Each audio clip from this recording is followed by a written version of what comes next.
देखो last class में integration देखे थे तो काफी कुछ देख चुके हैं, जो थोड़ा बहुत बचा है कंप्लीट करते हैं इनडेफिनिट, उसके बाद आ जाएंगे डेफिनिट इंटीग्रेशन। फॉर्मूला वगैरह बता चुके थे, कुछ क्वेश्चन भी करा चुके थे। एक आध क्वेश्चन मुझे जल्दी से आंसर बता दो ताकि मैं देखूं कि आपको रिवाइज है कि नहीं। तो साइन 7 - 4x dx, जल्दी से आंसर बता दो। डायरेक्ट ही बताना।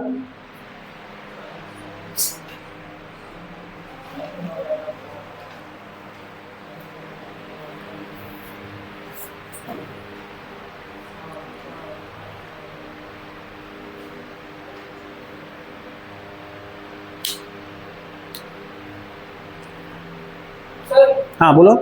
माइनस कॉस 4x -7/7 सबको ही बताओ। सिंपली क्या बताए थे कि जो है वो लिख दो। साइन का क्या होता है? Minus cos. तो क्या लिख देंगे? माइनस कॉस, जो लिखा है पूरा का पूरा लिख दो। 7 - 4x पूरा लिख दो, 7 - 4x। ठीक। ये x की हाईएस्ट पावर क्या है? 1। अगर बोला था x की हाईएस्ट पावर 1 हो तो कोफिशिएंट से क्या कर दो? डिवाइड कर दो। इंटीग्रेशन में क्या बोला था? मल्टीप्लाई कर दो। सॉरी, इंटीग्रेशन में क्या बोला? डिवाइड कर दो। डिफरेंशिएशन में क्या बोला था? मल्टीप्लाई कर दो। तो क्या कर देंगे? x का कोफिशिएंट क्या? -4 डिवाइड बाय -4 प्लस इनडेफिनिट है तो c। क्या माइनस माइनस कैंसिल हो जाएगा। तो आंसर आ गया cos 7 - 4x/4। आई बात समझ में? तो इस तरह का बताया था ना कि सिंपली जो जानते हो, अगर x की हाईएस्ट पावर 1 रहे तो वही अप्लाई करो, और फिर क्या करो कि x का जो कोफिशिएंट है उससे क्या कर दो? डिवाइड कर दो। ठीक। देखो ऐसा नहीं है कि इतना इंटीग्रेशन या जो भी मैथमेटिकल टूल्स में पढ़ रहे हैं पढ़ के मैथ पूरा अच्छा कर लेंगे। नहीं, मैथ के लिए मैथ में पढ़ोगे, बहुत कुछ पढ़ोगे। मैं फिजिक्स के लिए मैथ पढ़ा रहा हूं, तो ये उतना ही मैथ देखेंगे जिसमें फिजिक्स में दिक्कत नहीं आएगी। और फिजिक्स के लेवल पे ही, किसी भी लेवल पे, NEET, JEE main, advance level तक फिजिक्स में हम चले जाएंगे। बाकी मैथ में तो बहुत कुछ पढ़ोगे। ठीक है। अच्छा, इसी फंडे को ध्यान में रखेंगे। मैंने क्या बोला? x की हाईएस्ट पावर 1 हो तो क्या करेंगे? यहां पे क्या करते हैं? जो कोफिशिएंट है उससे क्या कर देंगे? डिवाइड कर देंगे, जो फॉर्मूला है अप्लाई करके। अच्छा, दरअसल इसमें एक और ये बोलते हैं क्या कि ठीक है, जो फॉर्मूला अप्लाई किया और ये जो टर्म दिख रहा है 7 - 4x, इसका डिवाइड में कर देते हैं डिफरेंशिएशन। तो जब डिवाइड में डिफरेंशिएशन करोगे तो यही आएगा, 7 का 0 और -4। तो मतलब नहीं है, आप सीधा कर पा रहे हो। ठीक है, हाँ, ज्यादा हमको नहीं कुछ करना। अच्छा, इसी टाइप से और देखते हैं। e⁻, मान लो 2x dx। इसी फंडे को ध्यान में रखते हो इसका आंसर बता पाओगे? e⁻2x dx। हाँ, ऐसे बेसिक मेथड तो सब्स्टिट्यूशन वाला है, नहीं हमको जानना। हमको क्वेश्चन करने से मतलब है, कैलकुलेशन छोटा करने से। तो क्या है? e⁻2x तो नहीं पढ़ा था, e⁻x पढ़ा था ना। तो हमने क्या बोला था? जो जान रहे हो वही अप्लाई कर दो। e⁻x तो पूरा e⁻x की तरह ट्रीट कर लिया, लिख लिया e⁻2x। और x का हाईएस्ट पावर क्या है? 1। कोफिशिएंट क्या है? 2/2 प्लस। ठीक है, क्लियर है? कोई दिक्कत पहले बताओ? नहीं।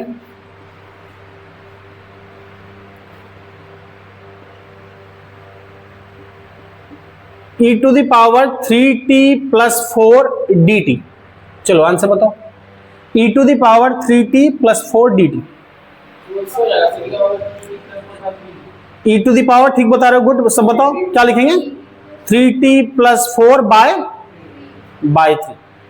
तो बात समझ में आया? प्लस कर लेंगे ऐसे, लिख लो। और देखें, इसी फंडे को ध्यान में रखना और मुझे आंसर बताते चलना। log 5x dx इंटीग्रेशन क्या होना चाहिए? सॉरी, log तो नहीं, ये भी होगा पर ये आपके लिए फिर फिजिक्स के लिए नहीं होगा। फिर मैथ में बहुत कुछ है, या मैथ वाले मैथ में पढ़ के फिर एडवांस में अपना अप्लाई करेंगे।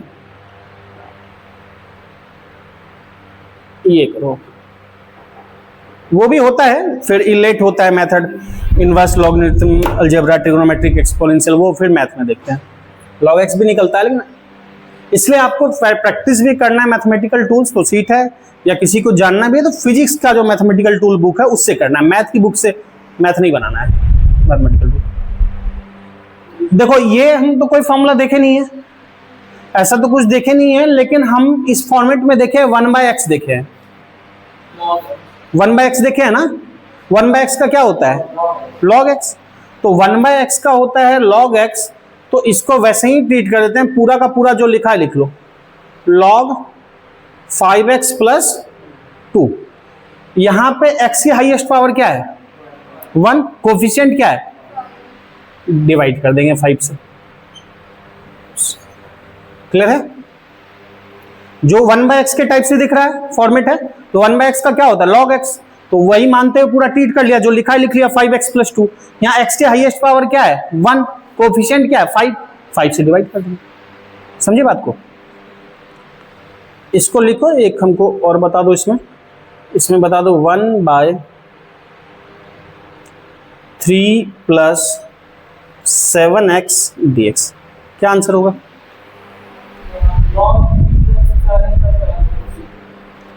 1/x का ध्यान रखना, 1/x है, हम याद है x⁴n वाला फॉर्मेट हर जगह एप्लीकेबल था, केवल n = -1 छोड़ के, यानी 1/x छोड़ के।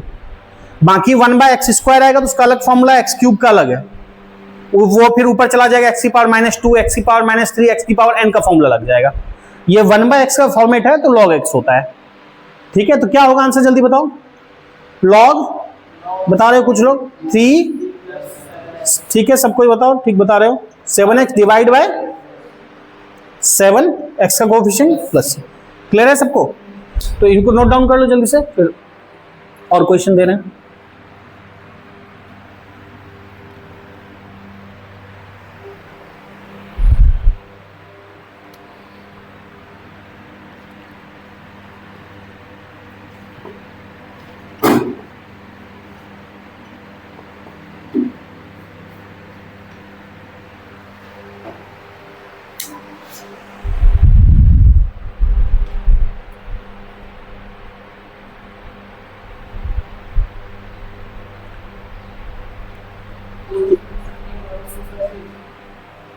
लगभग ठीक जा रहा है बालक। देखो इस तरह का भी हम नहीं पढ़े हैं ना, लेकिन इस तरह में मिलता जुलता क्या पढ़े हैं? x⁻n पढ़े हैं ना, x⁻n पढ़े हैं, उसी फॉर्मेट में दिख रहा है ना x⁻n। तो x⁻n की तरह ट्रीट करोगे, क्या फॉर्मूला पढ़े हैं? x⁻n+1/n+1। तो क्या लिखेंगे जरा बताना? 4x + 3 n+1। n+1 मतलब 5+1, 5+1 मतलब डायरेक्ट में लिखूं 6, या अभी लिखना है तो लिख लो n+1, या डायरेक्ट लिख दूं 5 + 1 6। डिवाइड बाय क्या करेंगे? 6, n+1/n+1 6। अब यहां पे x की हाईएस्ट पावर क्या थी?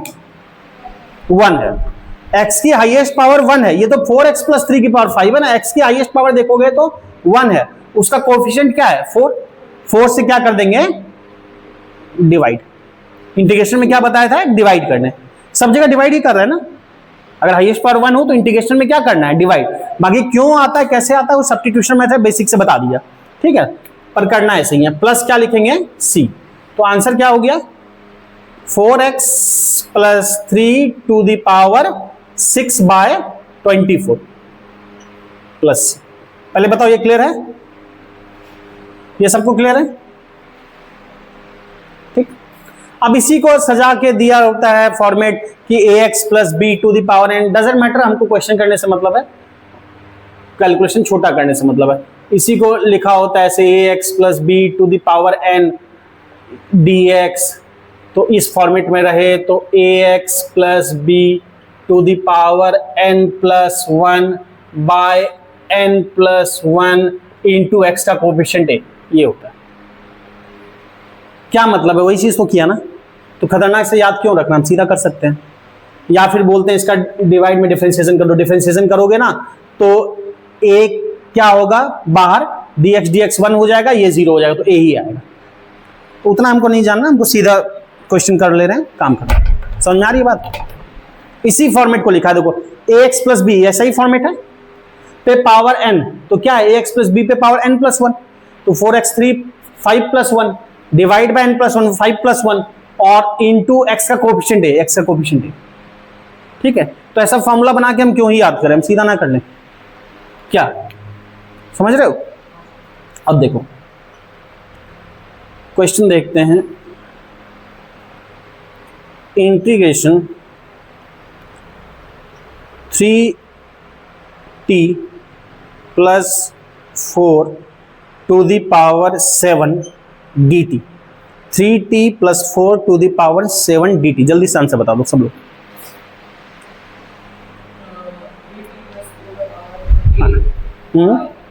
ठीक है बालक, 8/24, गुड। सारे लोग बताओ जल्दी से।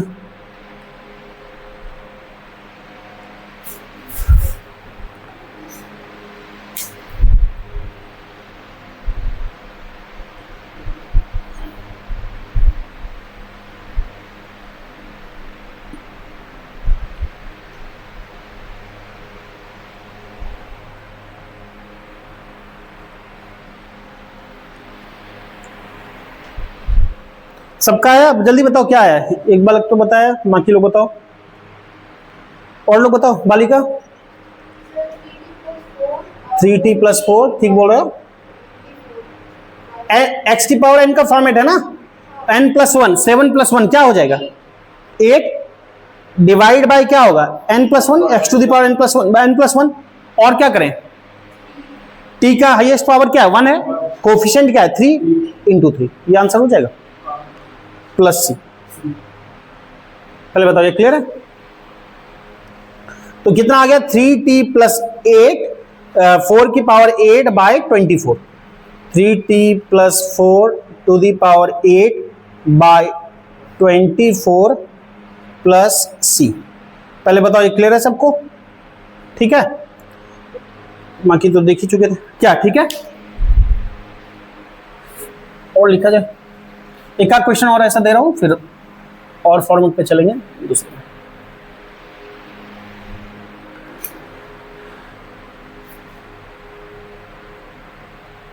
सिक्स माइनस कुछ लिखा है, मान लो 5t to the power 9 dt। चलो ठीक है, जल्दी से 6 minus 5t to the power 9 dt, जल्दी से बता दो। 6 minus 5t to the power 9 dt, 6 minus 10 by minus 50। सबको क्लियर है? तो क्या लिखेंगे 6 minus 5t, n plus 1 by n plus 1, तो 6 माइनस 5t, n प्लस 1 करेंगे 9 प्लस 1 क्या होगा 10, डिवाइड बाय n प्लस 1 10। और यहाँ x की जगह t है, t के हाईएस्ट पावर क्या है 1, कोफिशिएंट क्या है -5 इंटू -5 प्लस। क्लियर है? तो आंसर क्या हो गया 6 minus 5t to the power कितना होगा 5 to the power 10 divide by -50 plus C. ठीक है ना? क्लियर है?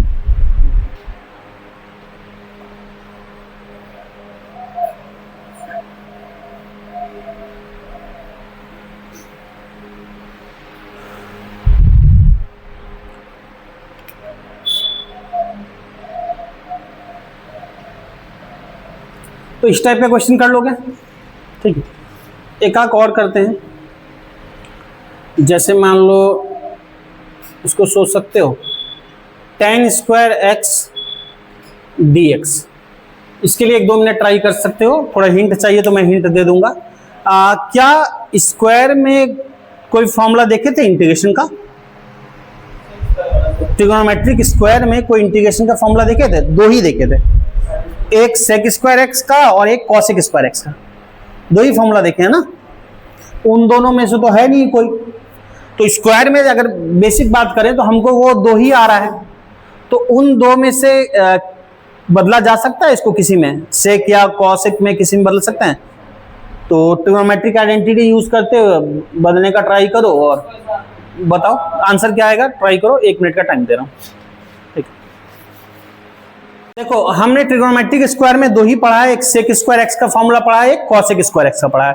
उन दोनों में से किसी फॉर्मेट में तो दिख नहीं रहा, तो इसको उन्हीं 2 में कन्वर्ट करेंगे ताकि फॉर्मूला लगा सके। तो हमें एक फॉर्मूला पता है ना ट्रिगोनोमेट्रिक में, ट्रिगोनोमेट्री में एक फॉर्मूला पता है, sec square X minus tan square X equal to 1।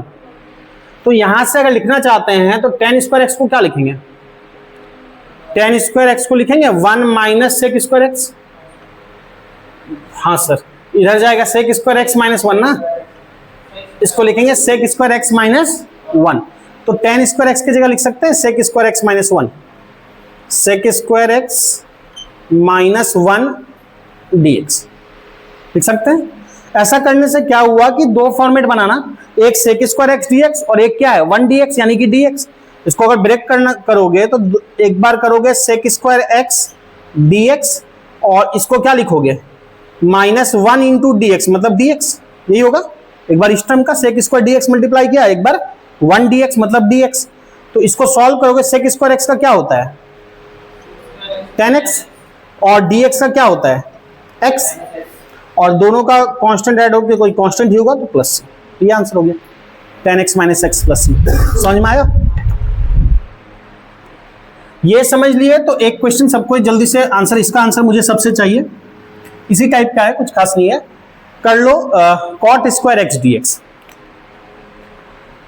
इसका आंसर सबको बताओगे cot square X dx, 1 minute में ट्राई कर लो, बताओ। ये आंसर आया सबका? क्या आया बताओ? सबका आ गया? सबका क्लियर है? चलो सबका आ गया, ठीक है। मैक्सिमम फिर भी एक बार बता देता हूं अगर किसी को दिक्कत हो। तो क्या लिख सकते हो उसको, कॉट स्क्वायर एक्स का नहीं पता, स्क्वायर में दो ही पता है, सेक और कॉस। तो कॉट आता है कॉसेक में, तो cosec square X minus cot square X equal to क्या होता है 1 होता है। तो कॉट स्क्वायर एक्स की जगह लिख सकते हैं कॉसेक स्क्वायर एक्स माइनस 1, इसकी जगह लिख सकते हैं cosec square X minus 1, cosec square X minus 1, cosec square X minus 1 dx। ठीक, तो ये क्या हो जाएगा कॉसेक स्क्वायर एक्स dx और क्या होगा माइनस dx। उसी तरीके से तो कॉसेक स्क्वायर एक्स में डायरेक्ट कर दूं, कॉसेक स्क्वायर एक्स dx करोगे कितना आएगा माइनस कॉट एक्स होता है, और ये होगा माइनस 1 dx यानी माइनस dx, माइनस dx का क्या होगा माइनस एक्स प्लस। इतना क्लियर है? ठीक है, तो लगभग वैरायटी हो गया, एक दो चीजें और बताऊंगा।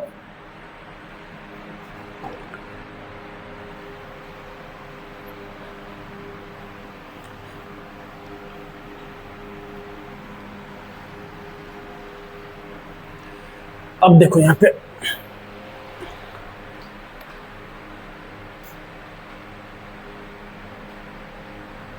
कुछ फॉर्मूले हैं अलग से, मतलब कुछ खास नहीं है, जो देख चुके हैं उतने ही कॉन्सेप्ट में है, बस अरेंज करके मैं लिख रहा हूं और कुछ नहीं खास है। एक फॉर्मेट जो है, एक तो हमने पहले देखा ही था, पहले भी बात किया था, कांस्टेंट को क्या करते हैं बाहर, वो तो देखा ही था। इंटीग्रेशन डिफरेंशिएशन में कांस्टेंट को क्या करते हैं बाहर, तो इसमें कोई खास नहीं, हमने पहले भी इसे बता रखा है। तो k into F x D x, के यहाँ पे कोई कांस्टेंट, ध्यान रखना एक बात को कि ये जो d है ना, यहाँ d के साथ जो लगा है, d के साथ क्या है x है, तो ये बता रहा है कि वेरिएबल यहाँ पे कौन है x है, x के रिस्पेक्ट में ये फंक्शन चेंज कर रहा है। और जो टर्म k है क्वेश्चन में बोल रखेगा कांस्टेंट है, तभी कांस्टेंट कंसीडर करेंगे। ऐसा भी होता है कभी कभी ये भी वेरिएबल है ये भी वेरिएबल है, तब नहीं, जब बोला जाएगा ये कांस्टेंट है। क्या चीज हम देखेंगे, पहले हमने क्वेश्चन किया भी था, कांस्टेंट को क्या करते हैं सिंपली बाहर, तो क्या लिखेंगे k इंटीग्रेशन एफ एक्स, और इनडेफिनिट है तो क्या लगाएंगे प्लस, सिंपल यही करते थे। ठीक, दो फॉर्मेट और देख लेते हैं इसमें, एक कि इंटीग्रेशन किसी फंक्शन का किया, समझो एफ एक्स डी एक्स, और ये जितना भी आया इस पूरे का कर दिया डिफरेंशिएशन, इस पूरे का कर दिया डिफरेंशिएशन। तो डिफरेंशिएशन और इंटीग्रेशन एक दूसरे का रिवर्स प्रोसेस है, डिफरेंशिएशन और इंटीग्रेशन एक दूसरे का रिवर्स प्रोसेस है। रिवर्स का मतलब किसी का को इंटीग्रेट किया और फिर जो भी रिजल्ट आया उसको फिर एक्स के रिस्पेक्ट में क्या कर दिया डिफरेंशिएट कर दिया। तो एक तरह से समझो इंटीग्रेशन डिफरेंशिएशन कैंसिल हो गया, समझो एक तरह से वही फंक्शन मिल गया एफ एक्स, वही फंक्शन मिल गया, क्योंकि इंटीग्रेट किया फिर से डिफरेंशिएट किया तो क्या हो गया वही फंक्शन मिल गया। अच्छा, इसमें एक और केस बनेगा उल्टा, कि पहले मान लो डिफरेंशिएट किया, पहले डिफरेंशिएट किया, समझना जो भी आया डिफरेंशिएट करके किसी फंक्शन को डिफरेंशिएट किया, डिफरेंशिएट करके जो भी आया उसको फिर क्या कर दिया, इंटीग्रेट कर दिया। यानी पहले डिफरेंशिएशन कर रहे हैं, बाद में इंटीग्रेशन, और ऊपर वाले में पहले इंटीग्रेशन किए थे, बाद में क्या किए थे, डिफरेंशिएशन। ये जो भी आया डिफरेंशिएट करके इसको इंटीग्रेट कर दिए किसी ना किसी के रिस्पेक्ट में, तो dx के रिस्पेक्ट में। बात समझ में आ रही है? तो ये डिफरेंशिएट करके जो फंक्शन आया उसको बाद में फिर इंटीग्रेट कर दिया विद रिस्पेक्ट टू dx, तो इंटीग्रेशन, डिफरेंशिएशन, रिवर्स प्रोसेसर, ये क्या हो जाएगा, कैंसिल, फिर से वही फंक्शन मिल जाएगा fx प्लस c। ठीक है, बात ये समझ में आया कि वही फंक्शन मिल जाएगा। तो इंटीग्रेट किया, फिर डिफरेंशिएट किया, डिफरेंशिएट किया, फिर इंटीग्रेट किया। अब मुझे एक बात बताओ, ठीक है, फंक्शन तो वही मिलेगा, ऊपर वाले में c है, नीचे ऊपर वाले में c नहीं है, नीचे में c है, क्यों? इसमें हमने प्लस c लगाया, इसमें प्लस c नहीं लगाया, क्यों? तो इंटीग्रेट से क्या होता है, यहां भी तो इंटीग्रेशन किए हैं, पहले बात भले किए होंगे, इसमें पहले इंटीग्रेट किए फिर डिफरेंशिएट किए हैं, इसमें पहले डिफरेंशिएट किए फिर इंटीग्रेट किए, पर दोनों काम तो दोनों में किए ना।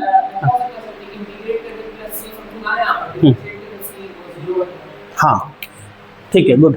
देखो क्या हुआ कि जब हमने पहले डिफरेंशिएट किया तो क्या हुआ, कुछ ना कुछ आया, कुछ ना कुछ फंक्शन, कुछ ना कुछ आया फॉर्मूले से, फिर इंटीग्रेट किया, तो बाद में इंटीग्रेट किया तो कांस्टेंट रह गया c।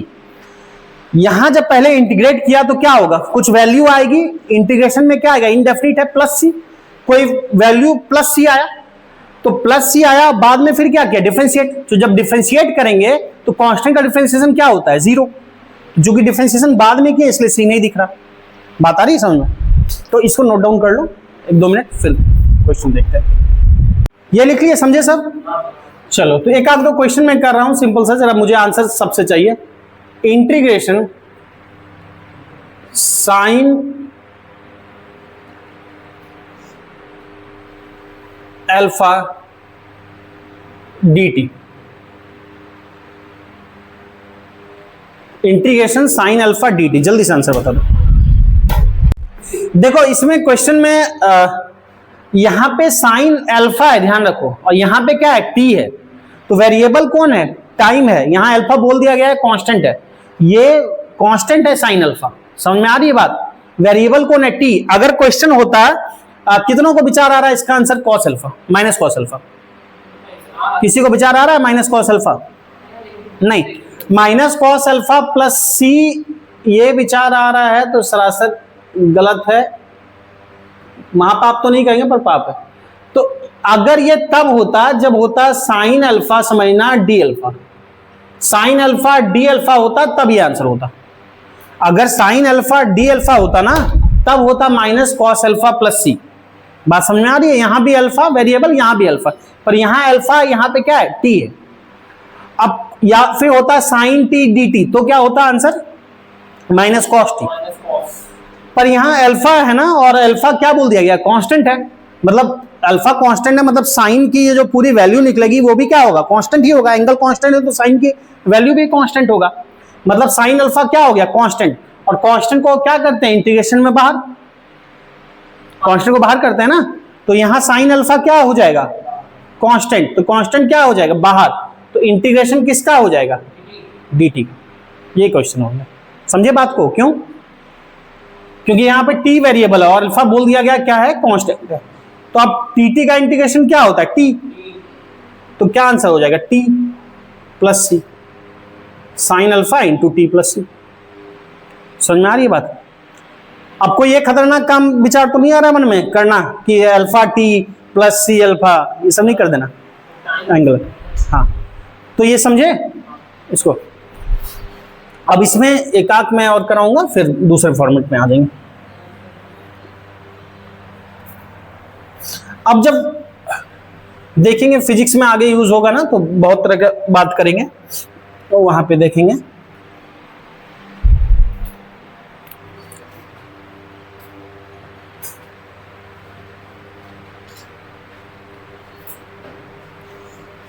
चलो एक क्वेश्चन मैं ही करा दे रहा हूं, जल्दी से बस देखते चलना, फिर हम डेफिनेट में आ जाएंगे। मान लो लिखा है इंटीग्रेशन कॉस, कुछ लिखा है मान लो ax प्लस b, सिंपल सा है, कोई खास नहीं। या मैं थोड़ा सा चेंज करूं इसको, देखो जिस तरह से फिजिक्स में दिखेगा वो दिखाऊं। लिखा है मान लो ओमेगा टी क्या है कैसे मतलब नहीं समझ में आ रहा, कोई फर्क नहीं पड़ता। ओमेगा टी प्लस थीटा, ठीक ठीक है। ओमेगा कुछ है, एंगुलर वेलोसिटी अभी आपको नहीं पता, जानना भी नहीं है। यहां पे लिखा गया डी टी, ठीक, omega T plus theta D T. यहां बोल दिया गया कि बाकी टर्म जो हैं ओमेगा और थीटा वो कांस्टेंट है। ओमेगा और थीटा क्या है, कांस्टेंट है। इसका इंटीग्रेशन क्या होगा बता सकते हो? ऐसे ही बता दो, बोर्ड पे ही मैं लिख रहा हूं, जो बताओगे वही लिखूंगा, गलत सही जो भी बताओगे। क्या आंसर लिखेंगे बताओ? पहले तो कॉस का क्या करेंगे, साइन, जो लिखा है लिख लो, sine omega T plus theta. यहां पे वेरिएबल कौन है, टाइम, बाकी ओमेगा और थीटा क्या है, कांस्टेंट है। तो ओमेगा और थीटा कांस्टेंट है, तो मैं क्या करूंगा यहां पे, फिर यहां टाइम है ना वेरिएबल, और टाइम का हाईएस्ट पावर क्या है 1, उसका कोफिशिएंट क्या है ओमेगा, तो ओमेगा से क्या कर देंगे डिवाइड। पहले बताओ ये समझ में आया? ठीक है, वही चीज है, बस उसको अब क्या कर लिया कि इसमें लिख लिया, टर्म्स में लिख लिया। बनिस्पत की हम लिखते थे साइन 2x प्लस 5, ऐसा ना करके तो 2x प्लस 5 क्या करते थे, cos 2x प्लस 5, तो साइन 2x प्लस 5 और x का कोफिशिएंट बाई 2 करते थे। अब उसी को नंबर ना देख के हमने टर्म्स में कर दिया है। तो समझ में आ रही है बात, काम वही किया है। तो एक और क्वेश्चन बता दो, चलो इसी में थोड़ा सा चेंज कर रहा हूं मैं, वही सेम दे रहा हूं बल्कि कॉस, यहां पे अगर मैं लिखता हूं कुछ भी, से मान लो एक लास्ट करते हैं A X plus B, A X plus B, दो कांस्टेंट वेरिएबल कुछ भी हो सकता है, तो इसको विथ रिस्पेक्ट टू किया D B, cos A X plus B with respect to D B, यहां पे ए और एक्स बोल दिया गया कांस्टेंट। ये लास्ट क्वेश्चन, इसका फिर हम डेफिनेट में आएंगे। यहां पे बोल दिया गया ए और एक्स कांस्टेंट है, cos A X plus B D B. चलो इधर देखो और बताओ।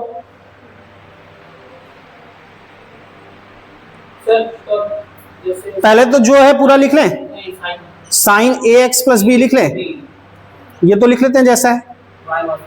अब यहां पे देखोगे ना तो a क्या है, कांस्टेंट है, x भी कांस्टेंट है, ये दोनों टर्म क्या है, कांस्टेंट है, और वेरिएबल जो d लगा होता है, d किसके साथ है, b के साथ, तो यहाँ पे b वेरिएबल, तो ये वेरिएबल होगा। तो यहाँ b देखोगे तो हाईएस्ट पावर कुछ नहीं है, 1 ही है, मतलब हाईएस्ट पावर 1 है, कोफिशिएंट कुछ नहीं है तो 1 है, तो डिवाइड बाय क्या करेंगे 1, तो 1 ही रहेगा प्लस c। तो बोलो ये समझ में आया? क्या क्लियर है? कॉस का साइन जो भी था। तो ये आपका इनडेफिनिट इंटीग्रेशन हमारा खत्म हुआ। जो नोट करना है नोट कर लो जल्दी से, फिर हम आ रहे हैं डेफिनिट। ठीक है, अब देखो डेफिनिट इंटीग्रेशन आते हैं। डेफिनिट में क्या पता होता है कि हमको पता होता है कहां से कहां जाना है, लिमिट क्या है। तो देखते हैं क्या चीज है।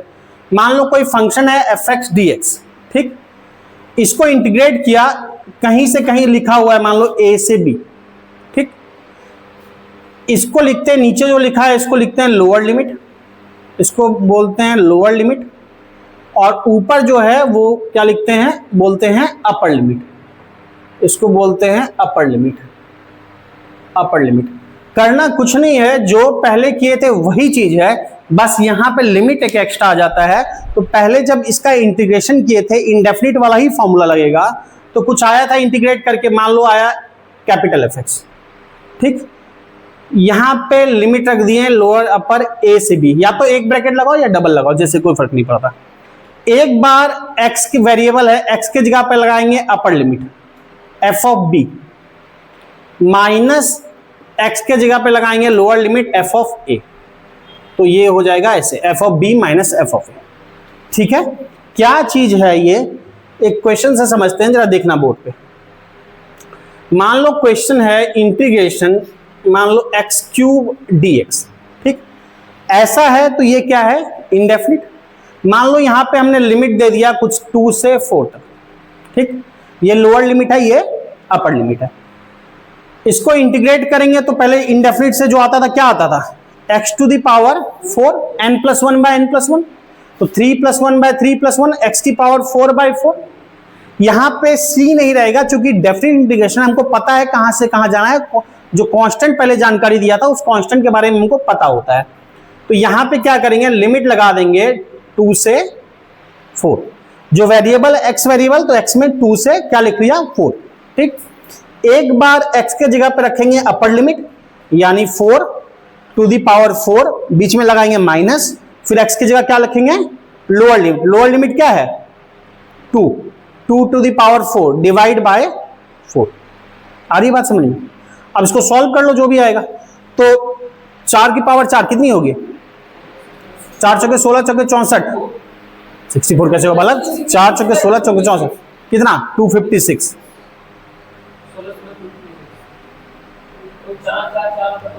256 और 2 की पावर 4 16 16 डिवाइड बाय क्या है 4। सॉल्व करोगे कितना हो जाएगा ये 240, 240 बाय 4, 240 बाय 4 कैंसिल हो रहा है 60, तो आंसर क्या हो गया 60। अब चूंकि यहाँ पे लिमिट है ना, हमको पता है कहां से कहां जाना है, इसलिए यहाँ पे देखो कि रिजल्ट आ रहा है, कोई नंबर आ रहा है। इंडेफिनिट में कोई नंबर नहीं आता था, यही हो जाता था x की पावर 4 बाय 4 प्लस c। बात समझ में आ रही है? तो ये अगर समझ में आ गया, इतना नोट डाउन करके एक क्वेश्चन मुझे करके अभी बताओगे। एक इंटीग्रेशन मान लो लिखा है x² dx कहां से कहां तक, तो मान लो लिखा 1 से लेकर 3 तक। इतना नोट कर लो, फिर इसका आंसर बताना। इसका आंसर कितना है जल्दी से बताओ सबका। ठीक है 26 आ गया ना, तो मैं जल्दी में कर दूं। x की पावर क्या लिखोगे 3/3, x की पावर 3/3, लिमिट क्या रखेंगे 1 से 3, तो अपर लिमिट क्या है 3, क्या लिखेंगे 3 की पावर 3 माइनस 1 की पावर 3/3। पहले बताओ इसमें कोई दिक्कत, सबका आया ये आंसर, तो आप लोग को ठीक ही आया।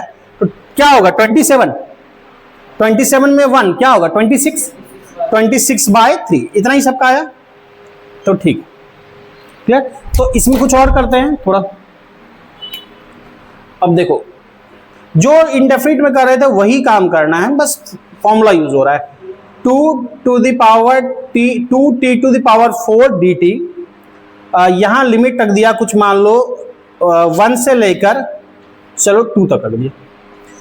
वही ध्यान रखना जैसे इंडेफिनिट में कर रहे थे वैसे ही सॉल्व करना है, केवल यहां पे लिमिट आ जाएगा। तो 1 मिनट में करो जल्दी से बताओ। देखो इसका आंसर आया, बताओ कितना आया 65। सबका। इनडेफिनिट जैसे सॉल्व करते तो वही है, ठीक बता रहे हो आंसर। कुछ नहीं किया, 2 को बाहर किया, क्या करते थे कांस्टेंट को बाहर, t की पावर 4 dt कहां से कहां तक 1 से 2 तक, तो 2 बाहर t की पावर 4 क्या होगा n+1/n+1, तो लिखेंगे t की पावर 5/5। पहले बताओ क्लियर है? लिमिट लगा देंगे कहां से कहां तक 1 से 2 तक। ठीक है अच्छी बात है। 2/5 बाहर रहने दो, कांस्टेंट पे बाहर रहेगा। एक बार t के जगह क्या होगा अपर लिमिट, माइनस t के जगह क्या होगा लोअर लिमिट 1 की पावर 5। क्लियर है? बस जो आएगा सॉल्व करो। तो कितना आ रहा है 2/5 ये कितना आएगा बताओगे? 2 की पावर 5 क्या होगा 32 और 1 की पावर 5 1 ही होगा 1, तो 31। तो 31 इंटू 2/5, 31 इंटू 2 क्या होगा 62, तो कितना होगा 62/5। पहले बताओ सबको क्लियर है? ठीक है, तो आज इतना ही रहने देते हैं, फिर अगले क्लास में इन डेफिनिट में और आगे देखेंगे। डेफिनिट नेक्स्ट क्लास में खत्म हो जाएगा। ठीक है।